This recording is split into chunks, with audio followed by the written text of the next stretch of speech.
chapter 17, verse 19. And for their sakes I sanctify myself, that they also might be sanctified through the truth. Humanity is becoming weaker, consumed by our greed for wealth, power, and destruction. The earth belongs to us, but we must not belong to it. It means we must not put care about worldly pleasures. Instead, we must cleanse and sanctify our souls. The world is only a temporary abode, because if we die, we will have judgment according to how we live. Jesus has used the term sanctify from the Greek hagiazo in reference to his followers being set apart from the world, even as they remain in it. As Brajan Makapobre took the scripture that is found in John chapter 17, verse 19, he explained about what does it mean when Jesus say, I sanctify myself. What are the meaning of the word holiness and sanctification? What is the primary meaning of sanctification? And what are the areas of our lives that are needed to be sanctified as we prepare to meet our God? The world we live in is in great division. We are actually divided in continent, religion, and beliefs, and of course, power. People are becoming greedy to the extent of creating chaos and harm to their brothers and sisters. Jesus never forgets his people, and we can see it in the scriptures where he showed us his undying protection and love. As Jesus is willing to sanctify himself for us, are we willing to sanctify ourselves to meet him?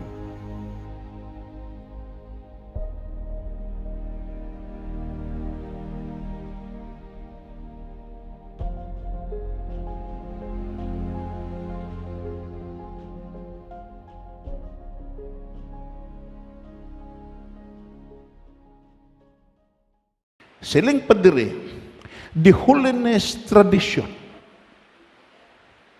Magambal gadi ka holiness, gitawag nig virtuous life. Kabuhi nga imo makita yan. Kung sa Cebuano pa, butanan nga kabuhi. Gitawag ya consecrated life, sanctified life, is concerned with the personal transformation that comes through the development of what the old writers called holy habits. Maghambal gani ka sanctification, maghambal gani ka holiness kung pagkabalaan, nag-involve ni sa personal transformation. Nga ikaw gid ang baghuon sa Ginoo, palakpakan naton. Ikaw gid ang liwaton sa Dios. Ikaw gid ang liwaton. Dayon imo makita, gitawag ni sa mga old writers, gitawag ni holy habits. Ang pagkabalaan, isa ni kahabit, kaangay ni sa isa ka gitawag tao nga sa aga ga pangapi siya, sa udto ga pangapi siya, sa dayon siyang katulog ga pangapi siya. Ito sis, ang transformation, kung hindi malambot sa imo habit, hindi kagid kaasa nga ang word nga holiness mag-epektibo sa imo kabuhi. Dayon, kung imo tan-awon din, we are doing what we can.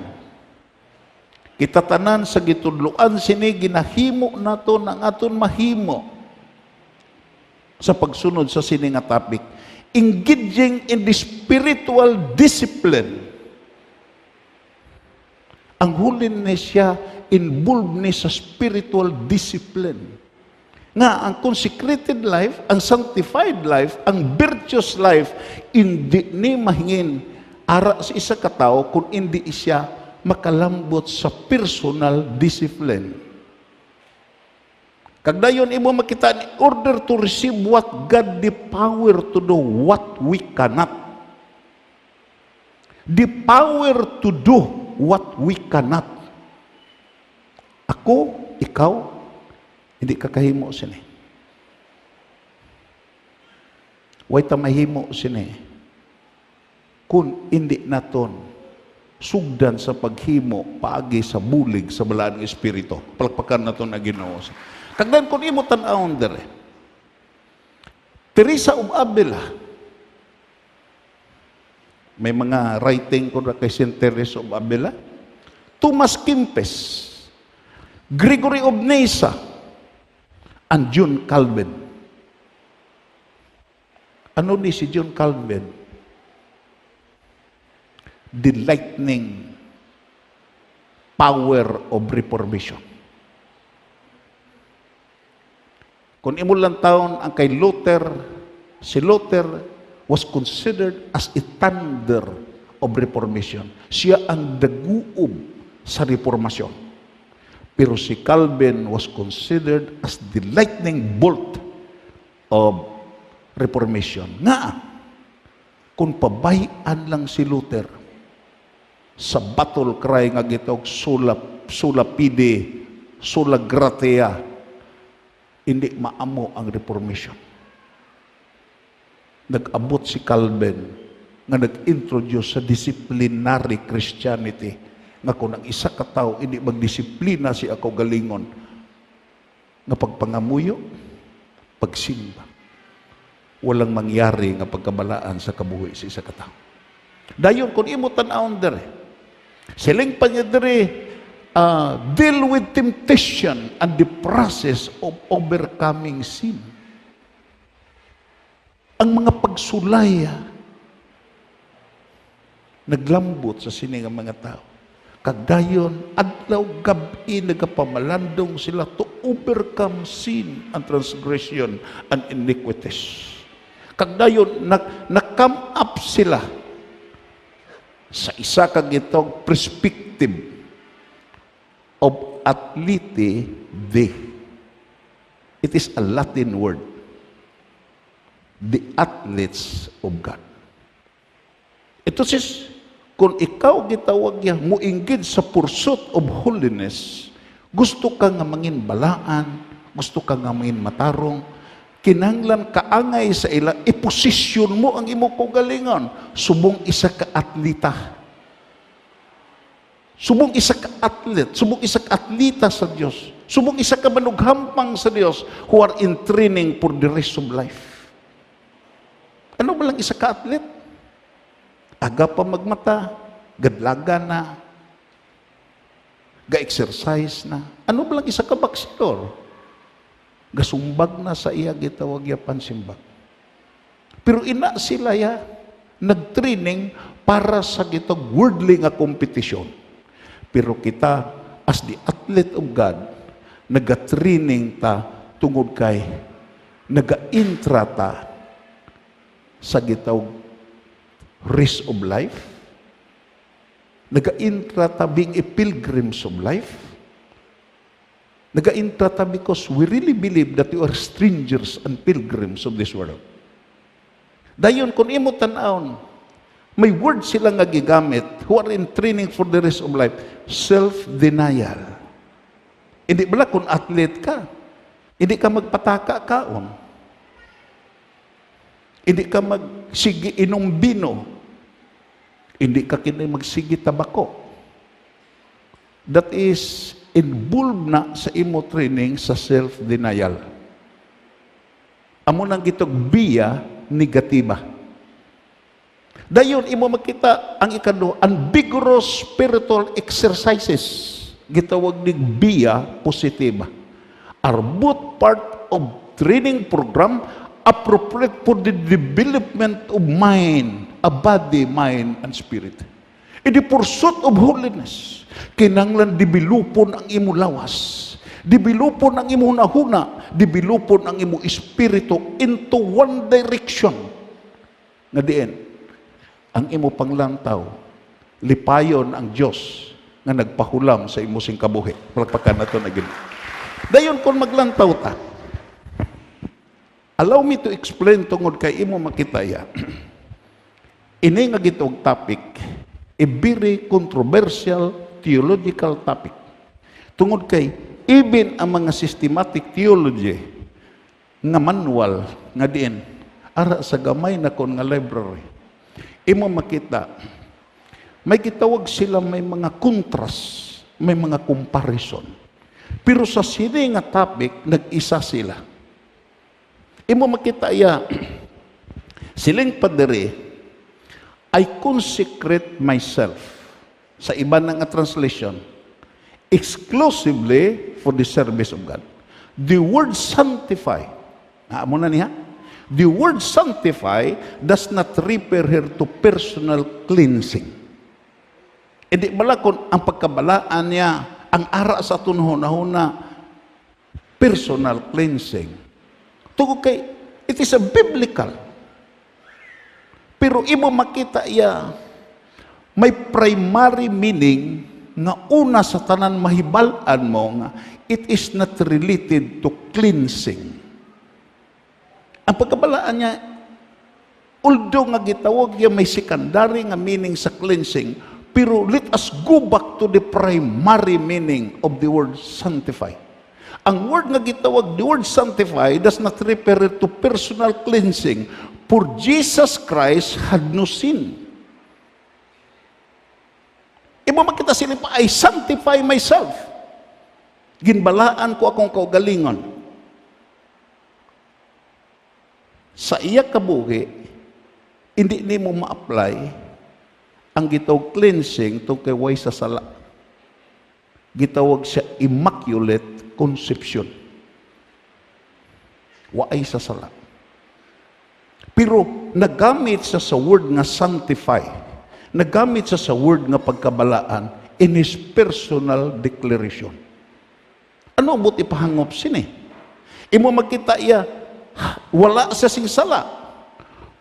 Siling pa niya, but setting himself apart entirely to the work of redemption. Ang word gali nga gitawag niya sanctify, hindi lani kay related sa cleansing, kundi pagbutang sa imo kaugalingon nga exclusively nga ang Diyos lang ang makagamit sa imo. Palpakan nato na Ginoo.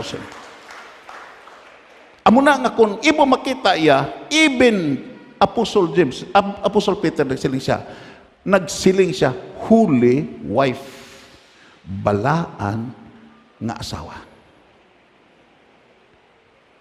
Ang buti pahangop ni Apostol Pedro amo ni nga ang balaan nga asawa waay sing bisan sino nga makagamit sa sina nga babay magluwas lang sa iyabana. Palpakan nato na gid. Ang balaan nga bana waay sing isa nga makagamit nga babay sa sina nga bana magluwas lang sa gitawag iya asawa. Dayon, kung imo tanawon, allow me to explain sini, kaya abi mo lang importante gini. The meaning of holiness and sanctification in the scriptures, sanctification has both a primary and secondary meaning. Tandaan mo na kung maghambal ka di kapag kabalaan, imo makita may primary na kag secondary meaning. It is important that these are kept in proper order. Kinahanglan mahibalo nga ibutang na siya sa proper order. Nga, imo makita, the first thought that comes to mind when the subject is mentioned is that of cleansing, but this is not its primary meaning. Ang aton dayon, ang mga pagwali, even sa aton diri, ang mga pagwali sa iban nga mga gitawag preacher, mga theologian, imo makita, nag-focus sa word nga cleansing. Nga pagkabalaan, tinluan kagit sa sala. Pero, we must put in a proper order. Nga ang pagkabalaan, hindi lani pagtinlo sa sala, sa imo kasalanan, kundi imo makita ang primary meaning, amo ang pagsiparar sa imo, halin sa mga butang nga idi luyag sa Dios. Palakpakan nato ang Ginoo. Kung imo tanawon diri, primary meaning is a dedication. Sa dira nga you form an attachment to the personality of the Son of God, imo makita iya kag mutikang ka nga, imo makita idedikar mo ang imo kaugalingon. Nagasugod ka sa pagtikang sa pagkabalaan. Palakpakan nato na Ginoo.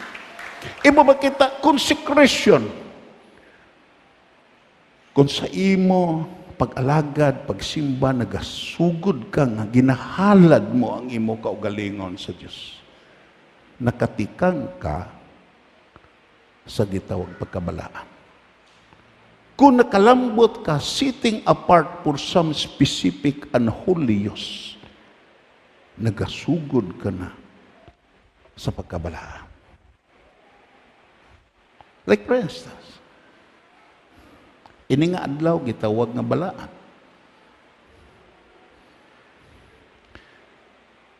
Gisiparar mo ang imo kaugalingon sa mga activity sa kalingawan.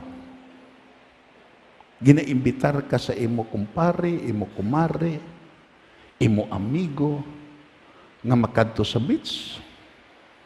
Mainom-inom dito sa gitawag makadto sa gitawag mga restaurant, kagitawag makadto maglagaw sa City Mall, makadto sa Bacolod, o anuman nga activities.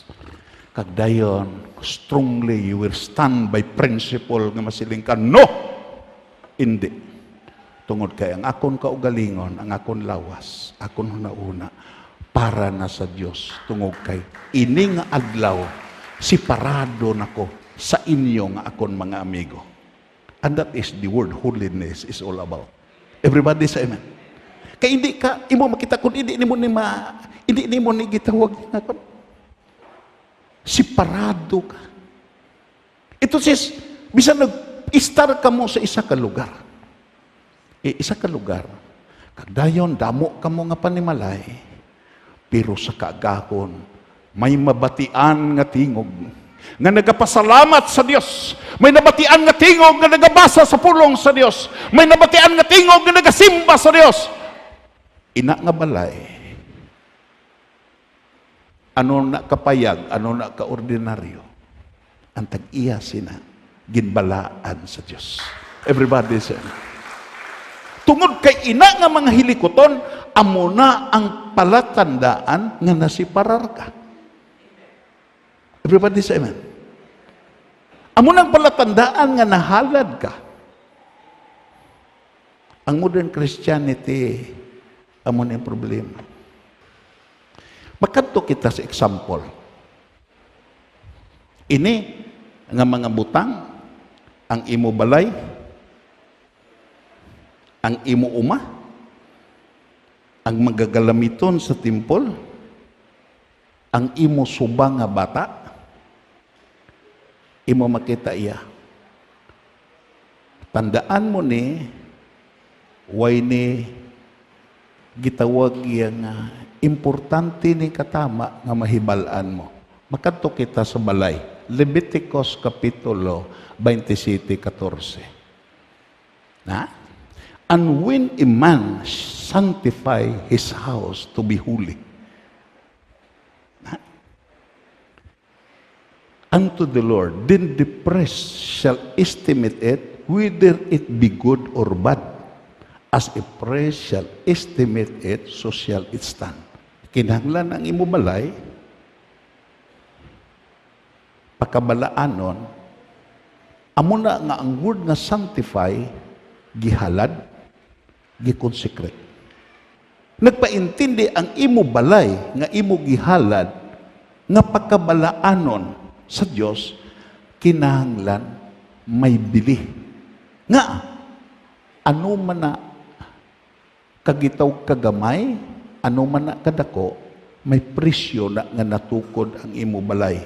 Kag ikaw nga nag-istar dia, dako ang presyo mo sa atubagan sa Dios. Pagpakan na to naging. Amo na ang imo balay, kag ikaw nga nag-istar, kinahanglan ihalad ni siya. Ito sis, ang buti pahangop dire, nga kung ihalad nimo ang imo balay, iya na sa Ginoo, ginalaw nimo nga mag-istar ang Ginoo upod sa imo sa sida nga balay. Everybody say amen. Kagdayon, ang gusto sa Ginoo nga hindi nimo butangan sing mga butangan di hindi gusto sa Dios nga ibutang. Everybody say amen. Amo na nga ang mga tudtod nga nakaintindi sa balay, waay niya ginabutangan tinigban nga larawan. Waay niya ginabutangan na mga butang nga offensive sa Diyos. Nga, sa dira nga ihalad ni imong imo balay, imo makita, imo gininbitar ang Diyos, nga amo na ang tag-iya upod sa imo sa sida nga balay. Everybody say amen. Amo na nga imo makita kung ang hinalad nga balay, tuod-tuod kag dayon may covenant ka, waay demonyo nga mag-istar sa sida nga balay. Palakpakan na to na Ginoo. Waay espiritu nga dautan nga mag-istar sa sina nga balay, tungod kay ang Dios ang imo upod sa sina nga balay, tungod kay ina nga balay hindi nakaangtag iya kundi ang Dios. Palakpakan na to na Ginoo sini. Abi mo lang giklaro ta gini makauturan, tungod kay imo makita tandaan mo ni. Kung ang imo balay hinalad, hindi nimo pagbutangan Dios, hindi nimo butangan makahulubog nga ilimnon. Kay offensive na sa Dios. Offensive na sa Diyos. Amo na matingala ka nga daw may demonyo nga galakat-lakat sa akong balay. Nga may mga gitog, may mga katingalahan. Tanawon mo, base kung may mga butang nga nabutang dira nga hindi gusto sa Diyos sa inyo sa inyo agreement sa paghalad sa sina nga balay. Everybody say amen. Makato kita sa ikadawang example. Sa diha ng isa ka tawo magbalaan sa yuta nga iyang kaugalingon kang Yahweh. Bisan ang imo pil, bisan ang imo uma, nagakinahanglan ni i-sanctify. Everybody say amen. Nan ang imong pagbana-bana ipasikad sa iyang pugas. Kaysa una agricultural land ang Israel mo. Ang ila takos hindi inektarya kundi paagi sa mapanggas nga binhi, pila ka gantang, pila ka salmon. Dayon imo makita ya ang pugas nga usa ka omer sa sibada magapabilin sa tagkanaliman ka siklo nga salapi. Ang imo amo lang ang isa ka Kristohanon nga hindi niya masanctify bisan ang iya maayo pa ang unbeliever sa iya. Everybody say amen. Kaya ang unbeliever kakilala nga panahon nga mag-ani siya, may pasalamatan siya nga amo ang iya bagay pasalamatan. Makita ni mo diri ang ikado nga Kronikas kapitulo 29:19. Moreover, all vessel which King Ahaz in his reign did cast away when he trespassed have we preferred and sanctified, and behold, they are before the altar of the Lord. One of the most wicked king in the history of Israel, ini si King Ahaz. Iyagin, hiku-hikuan ang mga gamit sa templo. Gidala niya palayo sa lugar nga gibutangan sa templo. Kagdayon sa dira ng ginsilutan sa Diyos. Ginbalik ini. Ginlimpyuhan kaginbalik sa insakto nga posisyon kag lugar diin ang purpose nga ini nga mga butang ginhimo. Ito sis kung imo lang taon ang pagkabalaan, ibalik ka sa insakto mo nga posisyon. Pagbakan na to lagi. Hindi lang ka kay tinluan, kundi ibalik ka sa insakto nga purpose diin ka gintuga. Ito sis bulahan kita nga mga Kristohanon nga nakaintindi ta sa purpose nga gintuga ta kag magapabilin ta sa posisyon sa purpose diin gintuga ikaw. Amo nang word nga holiness and sanctification is all about. Ikaapat, gitawag the firstborn. Ang una nimo nga anak. Amo na halungan mo ang una mo nga anak, imong edukahon gid. Siling pa niya, Yahweh speak unto Moses saying, sanctify unto me all the firstborn. Na? Balaana. Ang Diyos naghambal kay Moses mo. Balaana ang tanan nga panganay nga nataw una. Imo makita, whatsoever offendeth the womb among the children of Israel, both of man and of beast, it is mine. Plakpakan na ito na Ginoo. Kamu nga mga panganay, kamu nga mga firstborn, bagay kamu mahibalo sini. You have a first priority. Plakpakan na ito na Ginoo sini. Hindi bala si Esau ang gitawag ya, si Esau ang gitawag ya kamagulangan, kag si Jacob ang kamanghuran. Si Esau ang gitawag may privilege, si Esau ang may rights sa pag-angkon sa gitawag ya parental blessing nga i-release ni Isaac sa ilang adwa. Pero tanaw ang balana. Ang interpretasyon pirmi ginlimbungan siya ni Jacob. Amo day na ang aton ko nga naangkon. Pero deep within kun imo lang tao. Natabo to kay nagsunggod na Ginoo kay Isaw.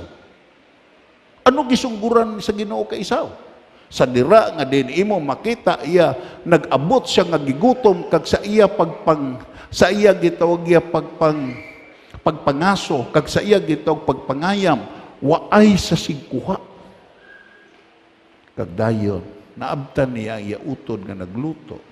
Nagsiling siya, pakauna ko, busga ko, kaihatag ko sa imo ang gitawag birthright subong isa ka firstborn. Abi mo lang, in connection sila.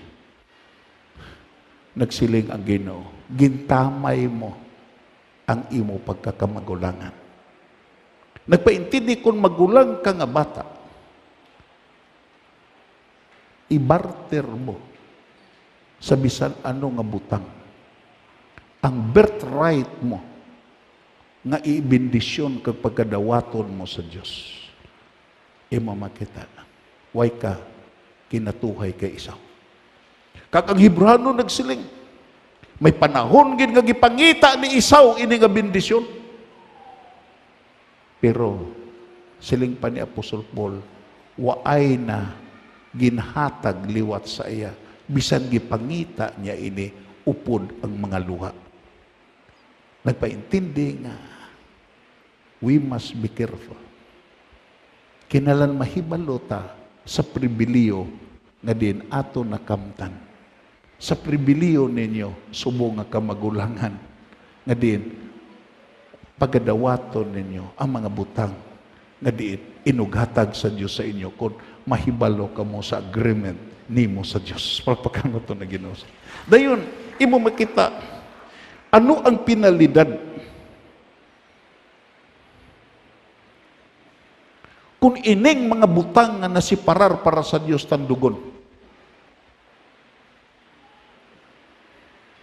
Ano ang pinalidad? Ang Daniel chapter 5 nagsiling. We must be aware sini. Sang si Belsasar ang hari sang Babilonyo naghiwat siya sang mga dako nga punsyon para sa 1,000 ka mga dungganon nga mga tao samtang nagaininom sila sang bino. Ginpakuha ni Belsasar ang bulawan kag pilak nga mga ilimnan nga nakuha sang iamay nga si Nebukadnesar sa templo sa Diyos sa Jerusalem. Nag-ininom sila. Ginpakuha niya ini agod imna nila sa iya mga dungganon nga mga bisita, sa iya mga asawa kag sa iban pa niya nga mga asawa nga sulugoon. Gani sa gindala na ini sa iya ang ilimnan ginimnan nila ini. Ato nga mga ilimnan niya, mga bisil to. Ang mag-inom sa to, mga pare. Kag ini to imnan sa guwa sa templo. Pwede to maimnan kung sa sulod sa templo. To kisiparado to, ginbalaan to, ginhalad to. Dayon ano ang hambal? Kag samtang nagaininom sila sang bino, ginadayaw nila ang mga Diyos nga hinimo halin sa bulawan. Na? Tandaan niyo mo na eh. Ginaimnan to sa mga pare, kag ang ginadayaw buhi nga Diyos. Pero sila ya nag-inom, ang ila ginadayaw nga mga Diyos, hinimo sa bulawan, pilak, saway, salsalon, kahoy, kag mga bato. Ito sis, na hindi na amo ang purpose. Hindi na amo ang katuyuan. Bisan pa kung mga butang na sa Diyos, kung hindi na isakto nga paggamit, hindi na makapalipay sa Diyos. Dayon imo makita ya, sa hinanali lang may nakita ang hari nga kamot nga nagasulat sa dingding sang palasyo nga malapit sa suga. Versikulo 6. Tungod sa to, nagpalangurog. Kung makainom ka na, way ka na sa isakto mo nga paminsaron mo. Pero, ang pinakatingala mo nga nagbalik sa isakto nga paminsaro. Naulian sa pagkahubog. Ito sis, kung mag-abot na gani ang Ginoo kag magsintensya na, hubog ka man kag idi, maulian kagad. Plakpakan na to na Ginoo sini. Ola to, na. Tungod sa to na pangalangurog kag nagpanglapsi ang hari sa kahadlok. Hindi bala kung gitawag hubog ka, di ka na mahadlok. Everybody say man. Pero ini, lain na. Kung ang Diyos na gani magsintensya sa imo, bisan ano kakahubog, manglapsi kagad. Dayon, ano ang dason? Makato kita sa dason. Gani, nagsinggit siya nga tawgon ang mga malamon nga mga tao, na tawga ang malamon nga mga tao. Number 1 priority, majikiro. Ikaduha, manugpakot.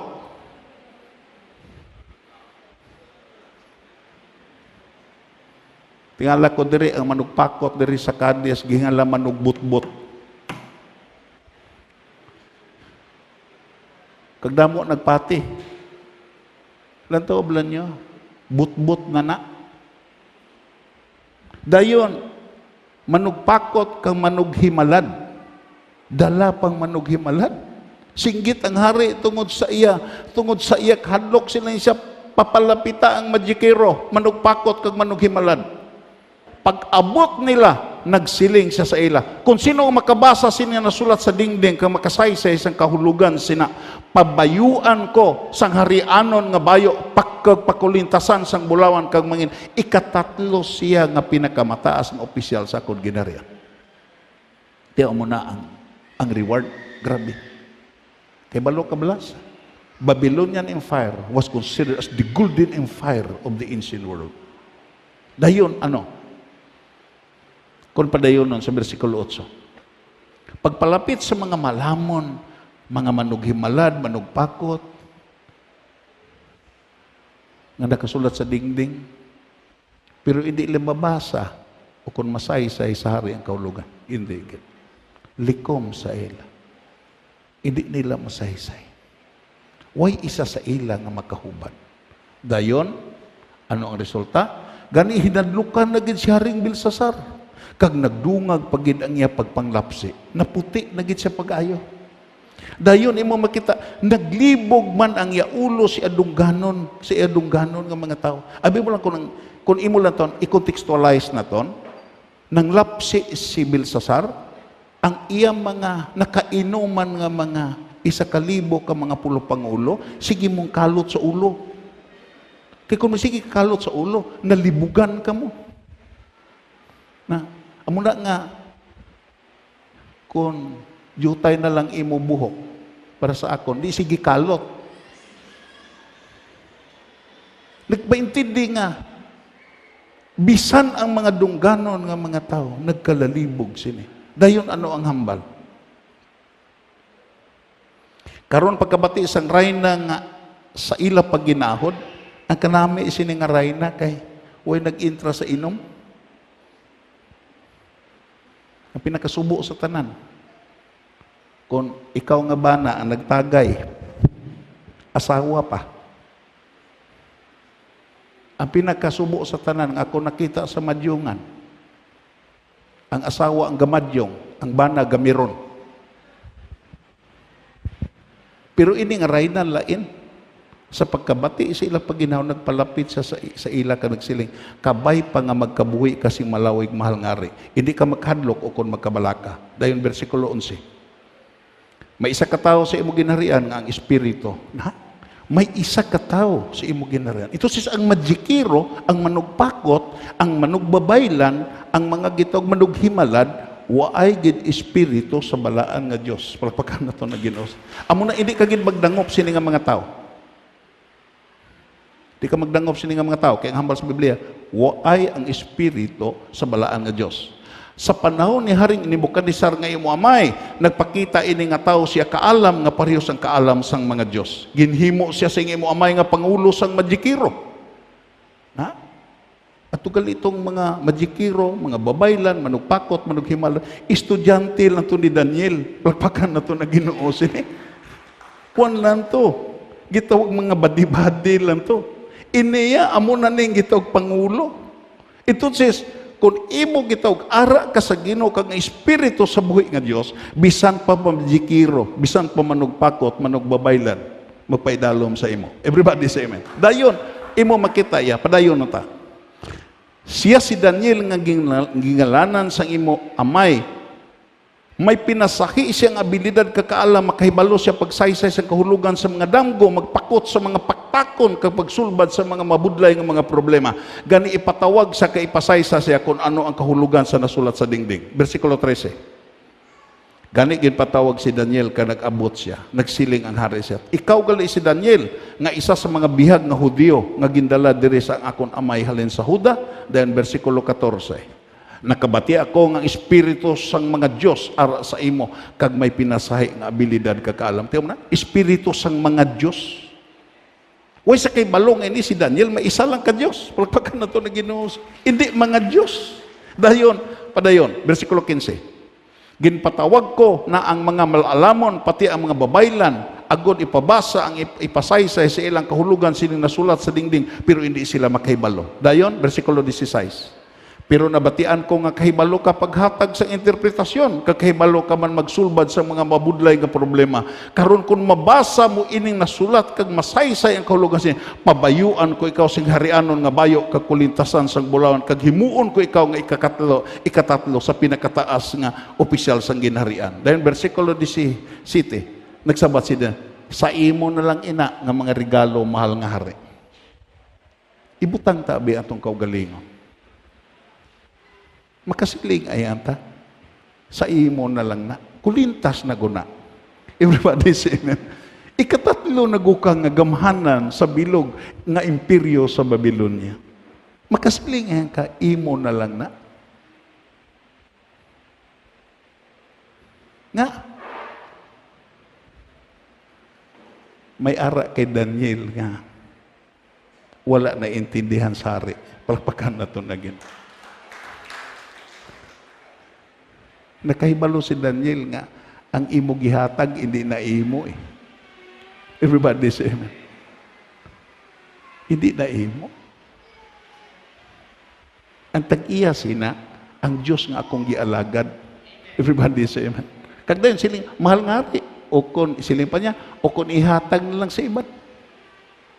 Siling pa niya pero basahon ko gihapon para sa imo inang nasulat sa dingding kag isaysay kon ano ang kahulugan sina. Ano ang nasulat? Siguro, pamilyar na kamo. Mine, tikel, farsen.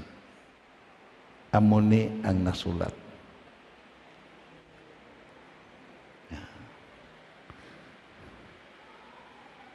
Ano ang kahulugan sini? Amo, ini ang ila kahulugan. Ang mine, nagkahulugan nga naisip na sa Dios ang nabilin nga inadlaw sa imo paghari. Ito sis nga. Ang makaisip sa aton inadlaw nga nabilin, ang Dios lang yun. Everybody say amen. Hindi ka ang nag-isip. Siguro, basi ko naghandong pa ka nga. Dugay ka pa magtiner. Pero, ang pag-isip sa Diyos, nubo na lang. Naisip na sa Diyos. Ako nga nagtindog sa inyo, Dre, naisip na pila na lang ka bulan, pila lang ka tuig, ang akong pagtindog kapag wali sa inyo. Subo nga, mga utod sa Ginoo. Kamupod nga nagpungko, naisip na sa Diyos, pilan lang ka adlaw, pilan lang ka simana, pilan lang ka bulan, pilan lang ka tuig ang inyong pagbalik-balik diri sa pagpangamuyo, pagsimba. Kag ako nagapati nga si Moises, siya dugid ka, aware sa sini nga word. Siling pa ni Moises, help me to number my days. Ginoo, buligi ko sa pag-isip sa akong mga inadlaw. Buligi ko sa pag-diskubre pila na lang ang nabilin nga imo ginisip kagin alukar para sa ako.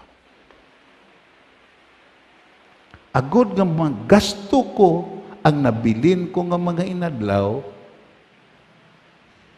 upod ang kaalam, upod ang paghangop, nga ini nga mga inadlaw, maalagad nakon sa imo. Palpakan na ito na Ginoo.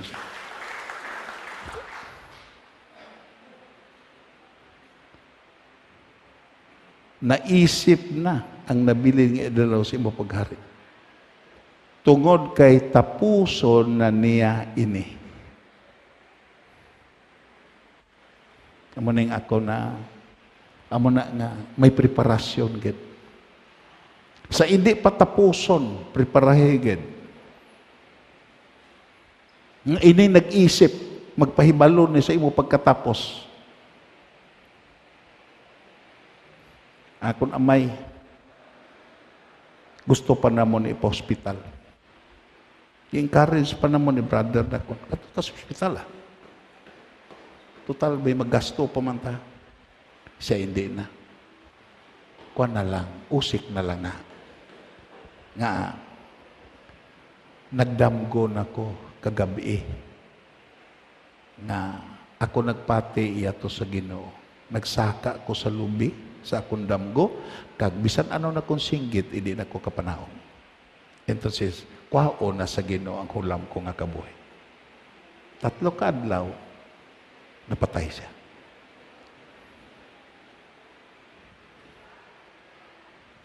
Ang punto diri hindi ang katapusan sa aton kabuhi.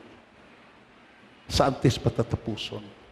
Ano ang aton nahalad nga mga maayo nga mga butang sa isa nga nag-isip na sa aton inadlaw. Everybody say, ano ang imo madulot sa iya? Ano ang imo maalagad sa iya? And that is the paradox. Dayon, anong hambal dre? Tapuso na niya ini. Ang tikil ko do, siling pa niya, nagkahulugan nga ginatimbang-timbang ka sa Diyos. Ito sis, ginatimbang ka. Giagi ka sa gitawag, kiluhan. Everybody say amen. Ang imo kabuhi, imo makita kung may kiluhan ang bugas, may kiluhan ang gitawag karne, may kiluhan ang gitawag kalamay, may kiluhan ang Diyos. Everybody say amen. Kagdayon ang hambal si, gitimbang-timbang ka sang Diyos. Ang Diyos kag nasapuan niya nga nagkulang ka. Uy kakalambot sa gitawag. Gusto nga ipalambot sa Diyos ay. Everybody say amen. Nagpaintindi ang Diyos ya may gibug aton nga gipangita sa imo. Palpakan na to na Ginoo. Nga hindi siya gusto nga masapuan ka nga. Hindi ka kalambot sa limiti. Everybody say amen. Kung sa imo pagpangamuyo may gibug aton nga gipangita ang Diyos. Everybody say amen. Sa imo pagsimba may gipangita ang Diyos nga gibug aton. Ano ba lang imo pagpangalagad? Gipagaanan mo? Everybody say amen. Imo gibuhinan? Gakabuhin ang imo pagpangalagad? Gakabuhin ang imo pagpangamuyo? Gakabuhin ang imo pagsimba? Tandaan mo ni, nga may timbangan ang Diyos. Kagkaangay basi, kaangay sila nga tao, masapuan ta nga. Huwag ta kalambot sa kilo nga gusto sa Diyos nga ipalambot sa aton. Pagpakan na ito na Ginoo. Kag dayon, basi nakulangan ka. Dayon anong hambal? Ang parsen nagkahulugan nga nabahin ang imo ginarian kag ihatag sa Media kag Persia. Tandaan mo ni, we must be faithful. Kung hindi ta magmatinomanon, bisan pa ang ara sa aton, kung kaysa ihatag na sa iba. Everybody say. Sabi mo lang ano ang hambal ni Daniel? Ikaw, Haring Belsasar, anak, bisan nahibaluan mo na ining tanan. Wala kagihapon nagpaubo sa imo kaugaling. Ang punto diri, ang way hilabti siya may gihinlabtan niya. Ang bisil nga para sa Dios, ginhimo niya nga bisil para sa mga Dios-Dios. Tod kagabihan, tandaan mo ni, para kagid sa Diyos. You are called to be separated. Specific ang plano sa Ginoo sa imo. Nga ang makagamit sa imo, ang Diyos lamang. Palagpakan na ito na Ginoo. Ug tungod kanila ako nagbalaan sa akon kaugalingon. Tungod kanila, tungod sa aton, nagbalaan ang Ginoo sa iya kaugalingon. Just think it over and over again. Ang iya pagkabalaan, hindi para sa iya, kibalaan na to siya. Nagbalaan siya, gisiparar niya kaugalingon, consecrated nga life, para sa imo kag sa akon. Palpakan na to na Ginoo. Tanawa bala na? Tukin na siparar siya. Gisiparar niya yung kaugalingon sa gitog divinity, divine protection. Gingutom siya. Gutumon bala ang Diyos? Hindi gutumon. Gutumon balang anak sa Diyos? Pero gingutom siya para sa aton. Palagpakan na ito na Ginoo. Ginpaanto siya para sa aton. Ginuhaw siya para sa aton. Yes. Ginlatigo siya para sa aton. Amo na nga sa magakaon ka sa tinapay kag sa kupa, hindi lang ni kay gitawag lawlaho, amo na nga imo makita, ako nagapati, pasalamat ta sa Ginoo nga gitudloan ta sa wisdom. Nga di, before ta magpartik, may pagpuasa gid nga matabo. Palakpakan na to na Ginoo. Kag salamat ko nga imo makita padayon nga madamo ang nagpuasa nga nagpreparar sa ila kaugalingon.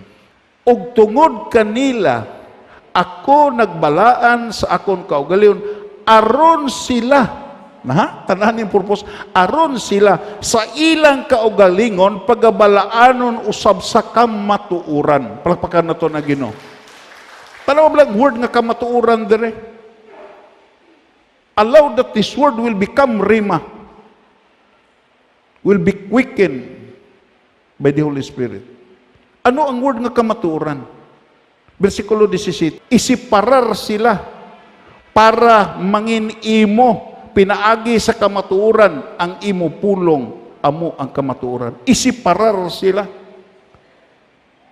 Amo na nga ang word nga pagkabalaan is the word dedication, is the word separation, is the word sanctification. Kag ang ebidensya sini, amo na iya dugo, kag amo na iya simbolo si alawas Ang mga pari isang una, kung gitawag yan ni magministeryo sa temple, ang ila dalon, ang ila kaugalingon, ang kaugdugo sa baka, dugo sa karniro, dugo sa kanding, kagamo to ila ginawisik. Dito sa the most holy place sa tabernakulo.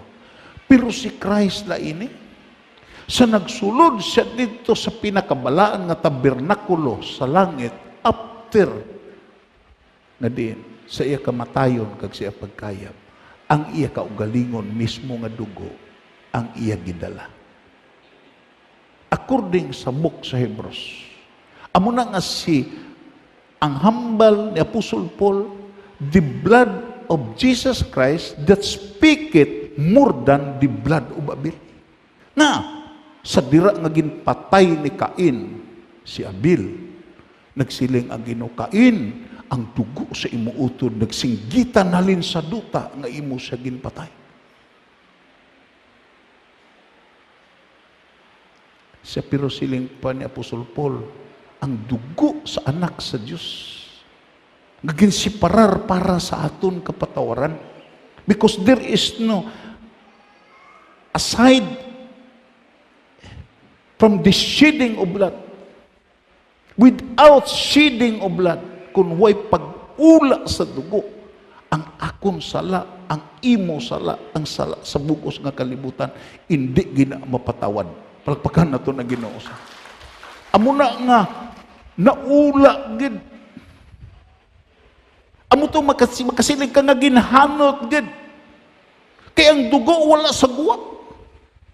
Amo to nga ginbuno gid. Amo to nga gikurunahan gid sa tunok tungo kay ang dugo ara sa sulod.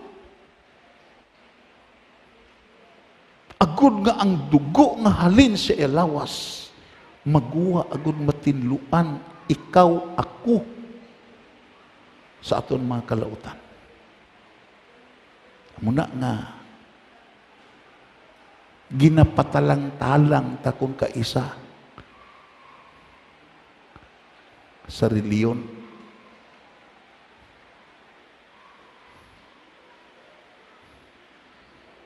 Sino ang imo patihan? Ang pulong bala sa Diyos nga naghambal nga mag-inom ka sa kupa? O ang hambal sa reliyon kag sa mga lideres nga ako lang mainom para sa imo? Ang Ginoo nagbalaan siya ko, nagsiparar, gididikar niya, gihalad niya ang iya kaugalingon para sa akin. Anong purpose? Repeat after me. Aron sila sa ilang kaugalingon pagabalaanon usab sa kamatuoran. Kabay pa nga Ginoo ya magpakamayo.